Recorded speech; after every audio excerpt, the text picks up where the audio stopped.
तर सध्या राज्यभरामध्ये मुसळधार पावसामुळे अनेक धबधबे हे प्रवाहित झालेले आहेत। मात्र या ठिकाणी मोठ्या संख्येने पर्यटक सुद्धा येत आहेत आणि दुर्दैवाने काही अपघात सुद्धा होत आहेत। कुंडमळा दुर्घटना आपण काही दिवसांपूर्वी पाहिली होती।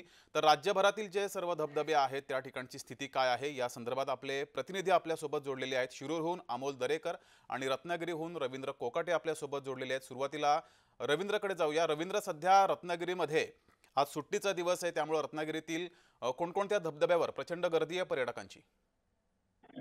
जगदीश, जर आपण बघितला तर हवामान खात्याने आज रत्नागिरी जिल्ह्याला ऑरेंज अलर्ट दिलेला आहे। आज सकाळपासून आपण जिल्ह्याची परिस्थिती बघितलं तर जिल्ह्यामध्ये काही ठिकाणी पावसाची रिपरिप सुरू आहे, तर काही ठिकाणी विश्रांती घेतलेली आहे। मात्र गेले काही दिवस मुसळधार पावसाने रत्नागिरी जिल्ह्याला झोडपलेला आहे आणि त्यामुळे सह्याद्रीच्या दऱ्याखोऱ्यातली जे धबधबे आहेत पेसाळणारे ते प्रवाहित झालेले आहेत। आपण बघतोय चिपळूणच्या सवतसडा असेल किंवा रत्नागिरीचा पानवलचा धबधबा असेल, या ठिकाणी पर्यटकांची आज वीकेंड असल्यामुळे मोठ्यात मोठी गर्दी आपल्याला पाहायला मिळते। जगदीश. रवींद्र, तुम्ही असेच जोडलेले राहा। शिरूरमधून अमोल दरेकर आपल्यासोबत जोडलेले आहेत। अमोल, सध्या शिरूर परिसरामध्ये काय पावसाची स्थिती आहे? धबधब्यावर पर्यटकांची कशी गर्दी आहे?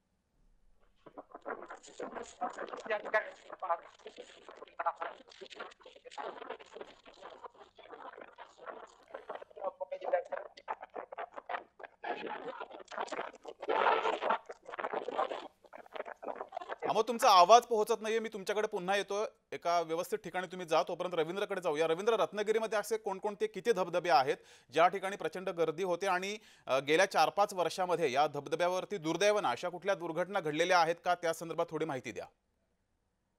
यंदा मात्र पावसाचं प्रमाण आहे आतापर्यंत सर्वात जास्त आहे रत्नागिरी जिल्ह्यामध्ये। आपण जर बघितलं तर रत्नागिरीचा सवतसडा असेल किंवा गुहागरचा देवपाटचा असेल धबधबा किंवा रत्नागिरीचा राजापूरचा खडीकोळण असेल, रत्नागिरीचा पानवल असेल, हम्म। या ठिकाणी जे पर्यटक येतात हे मोठ्या संख्येने येतात, कारण हे मुंबई मुंबई गोवा महामार्गाच्या लगतचे धबधबे आहेत।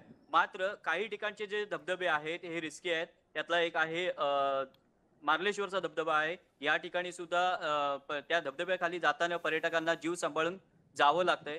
अशा ठिकाणच्या धबधब्यावरती तिथे जे सिक्युरिटी तैनात केलेली आहे। मात्र पावसाचं प्रमाण कमी असल्यामुळे धबधब्याचा जो पाण्याचा प्रवाह आहे तो आता कमी झालेला आपल्याला पाहायला मिळतोय। ठीक आहे। सर्वात कोणत्याही रिस्क नसलेला धबधबा आपल्याला जर बघायचा असेल तर हा चिपळूणचा सवतसडा आहे। या ठिकाणी पर्यटकांची संख्या आहे ती मोठ्या प्रमाणे आहे, कारण मुंबई गोवा महामार्गावरच्या चिपळूण नजीकच्या परशुराम घाटातला हा धबधबा आहे। जगदीश. ठीक आहे रवींद्र, अमोल, धन्यवाद दोघांनीही दिलेल्या माहितीबद्दल।